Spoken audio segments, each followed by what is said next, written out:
শুধু লাল কার্ড কেন, বহু ইনসিডেন্ট আছে যেখানে আমাদের ইয়েলো হয়েছে, ওদের ইয়েলো হয়নি। বহু ইনসিডেন্ট আছে যেখানে আমাদের ফাউল হয় উচিত না, ফাউল হয়েছে। আমরা মনে হয় এটা ভুল করেছি, রেফারি রিক্রুট করতে পারে প্রপারলি, যে হয়তো অন্যান্য টিমরা এটা করতে পেরেছে। এই জায়গাটা আমাদের ব্যর্থতা আছে।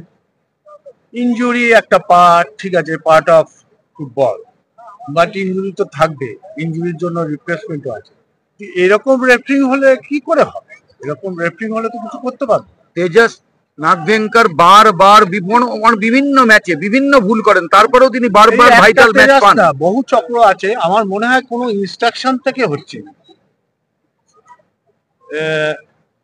কে ইনস্ট্রাকশন দিচ্ছে সেটা হয়তো ধরতে পারছি না। আপনারা যদি পারেন ধরে আমাদের জানালে আমরা যথাযথ ব্যবস্থা নেব।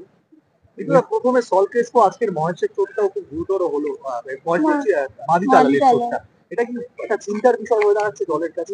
সেটা কোচ ঠিক করবে, নিশ্চয়ই কোচ এর রিপ্লেসমেন্ট ভাববে।